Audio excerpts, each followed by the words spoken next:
Salam Aleichem, on est à la suite de Maguid. Dans Maguid, il y a 4 fois on doit boire du vin. La première fois, c'est le kiddush. Le deuxième verre, alors il n'y a pas en général que lui qui se verse, c'est lui qui va faire maintenant il va verser dans les 10 makot, Dam Tzfardea Kinim. Alors il y a un minhag qui dit que quand papa lui verse dans un petit seau, un petit récipient, il y a maman qu'elle verse de l'eau à chaque fois. Chaque fois que lui qu'il verse une petite goutte, maman elle verse un peu de l'eau. C'est ça le minhag. C'est bien de prendre un récipient il est un peu cassé, fêlé. Et même aussi quand on dit Dam ve'esh ve'timrot ashan, là aussi on va verser encore 3 fois. Et là on continue la Haggadah. À la fin, quand on arrive, le Hallel, est-ce qu'on peut faire le Hallel assis ou debout? On peut le faire le Hallel aussi assis, pas besoin de être debout dans le Hallel. À la fin de la bracha Gaal Israël, là on boit le deuxième verre. Okay. Il faut faire très attention tout le temps que quand on va boire le verre, on va pas le boire, on va le boire seulement quand on est accoudé. Sinon, on est obligé. Maintenant, ça sera un problème de boire encore un autre verre. C'est pour cela qu'il faut faire très attention. Le minhag chez nous, comme ça c'est la halacha. Ainsi, de ne pas faire les brachot boré prea gefen sur chaque vin. Seulement le premier verre, et à la fin aussi le dernier verre. Après on fait bracha acharona. Pourquoi? Parce que le kiddush, lui, il a déjà rendu quitte tous les verres.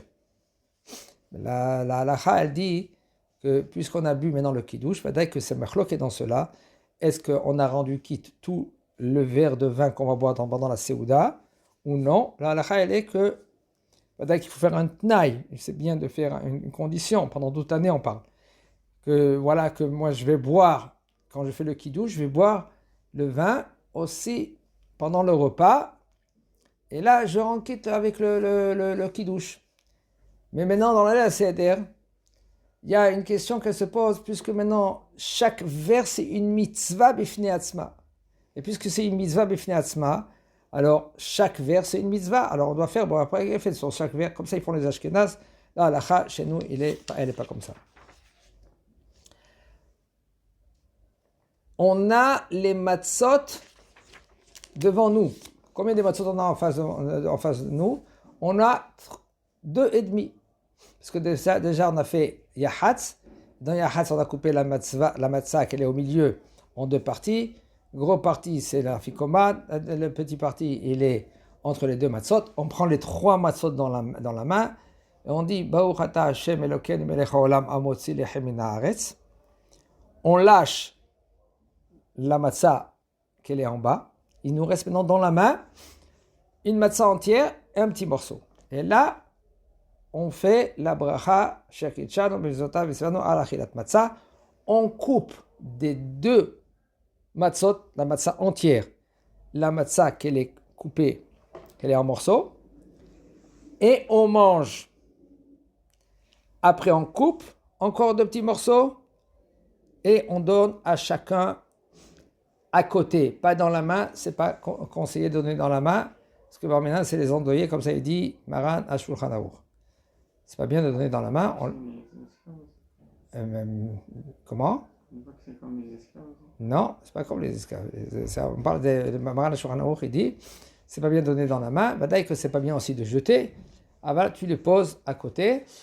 C'est bien et c'est conseillé, puisque maintenant quand on va avoir la matzah et demi, on ne pourra pas se rendre quitte d'un petit morceau que papa il a donné, de chacun qu'il a déjà à côté de lui, 2 sachets de chaque sachet de kazait. C'est-à-dire que quand on va commencer à prendre les 2 morceaux, on va prendre déjà les 2 petits morceaux kazait qu'on a de matzah shmura mishat ktsira avodat yad, fait main, pas fait machine. Là, on va manger à coudée 2 kazait de matzah. Ok. Vadaï qu'il faut manger doucement, il faut faire très attention de ne pas avaler la matzah parce que ça peut être dangereux. Aval, la matzah, elle se mange comme ça, sans tremper dans les salades. C'est comme ça la halakha, de manger la matzah qu'elle est sec, comme ça. C'est ça le Hénian.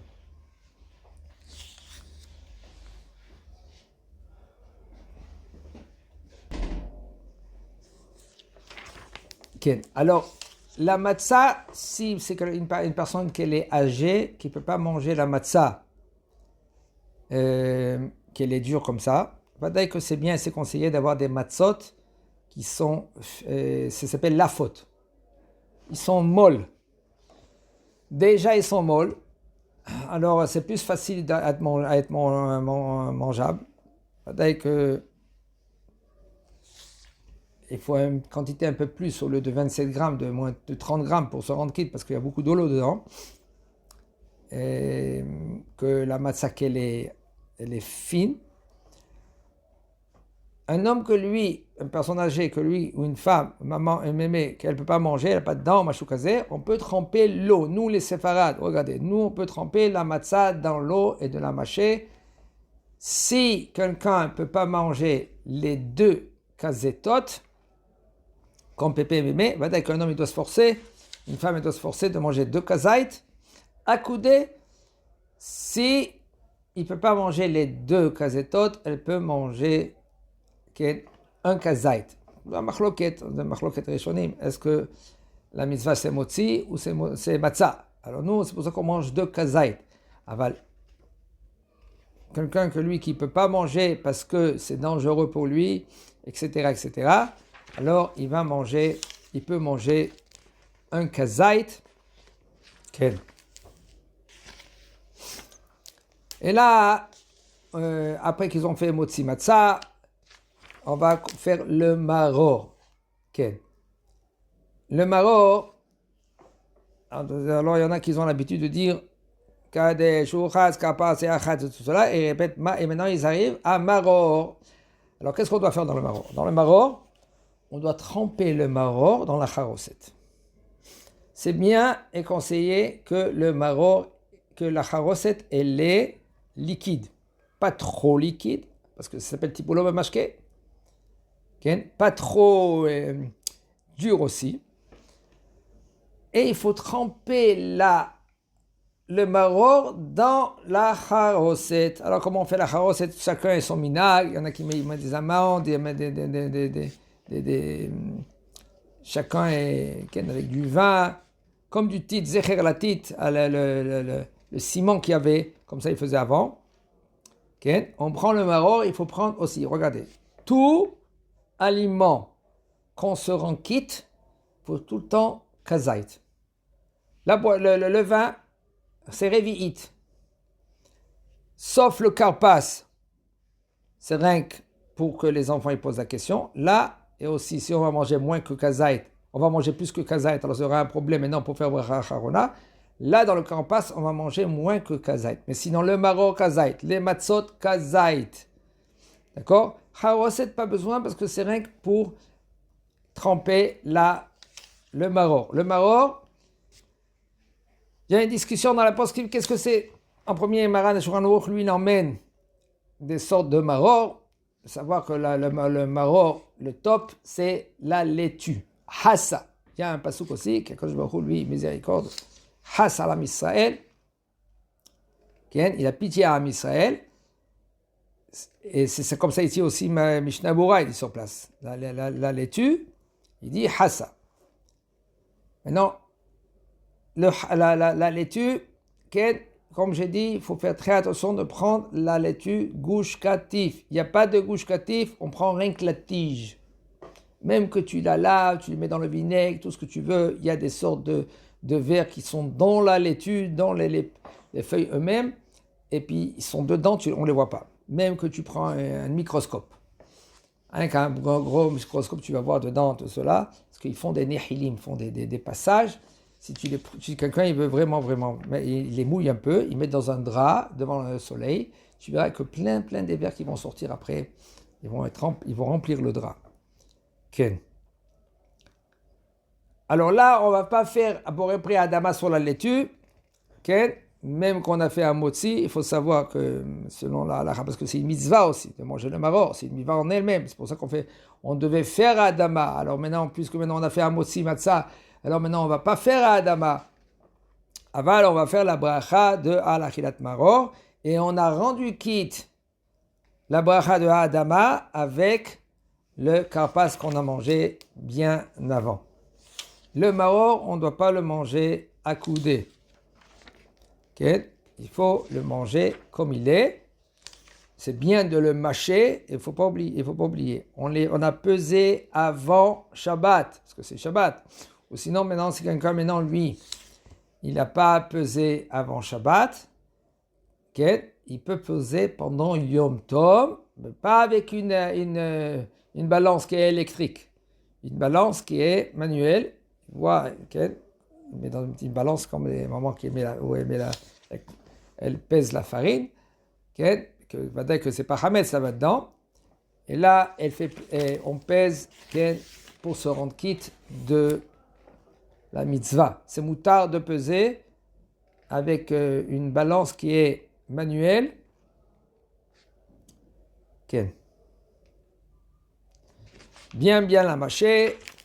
Et là, de manger le maror. Après, le maror, il y a korer. Korer, c'est... Comment on faisait korer? Comment on fait korer? On prend une matzah, 2 morceaux de matzah, aussi que en tout, dans la matzah, il y a kazait,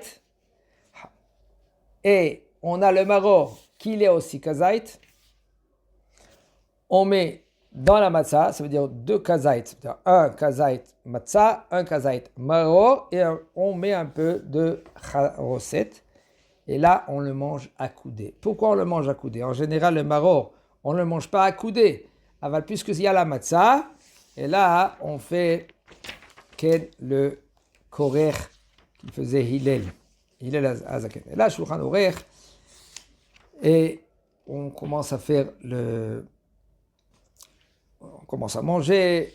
Il y a un gros problème maintenant de manger rôti.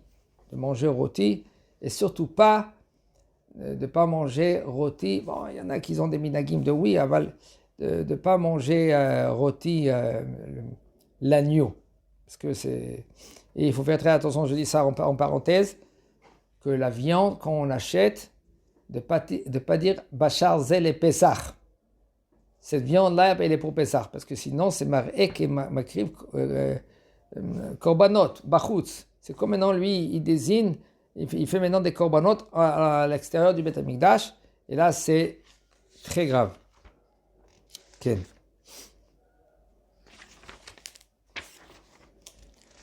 Et là, on mange avec de pas trop manger. Pourquoi? Parce qu'il y a le mitzvah de l'afikoman. La mitzvah de l'afikoman, c'est l'echoloto be'eseva, il faut le manger accoudé, ve shelo yelesova. Il ne faut pas que le bonhomme, lui, il est rassasié, il peut rien rentrer dans son ventre.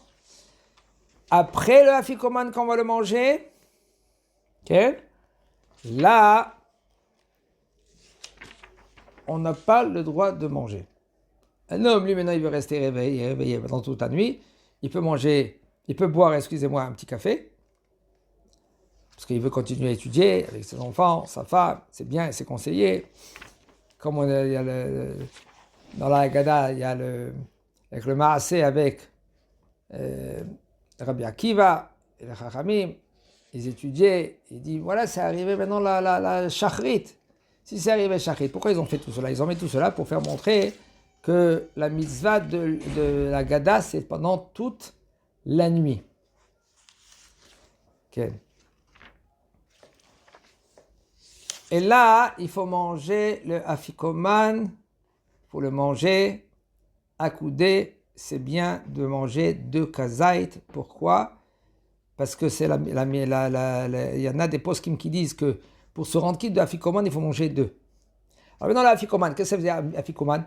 L'afikoman, c'est pas besoin maintenant de cacher l'afikoman. Parce que combien de fois le bonhomme, lui, qu'il a pris afikoman, il l'a caché, il a oublié où il l'a caché. Et les enfants, ils cherchent, j'en pas trouvé. L'explication de afikoman. Apikumine, faites sortir toutes sortes de métika. Faites sortir toutes sortes de manger qui sont, que c'est doux, parce qu'on n'a pas le droit de manger après qu'on a mangé afikoman. C'est ça la mitzvah. Okay. Et là, après qu'on a fini afikoman, là, on va commencer à faire barer. Chazak Obaruch.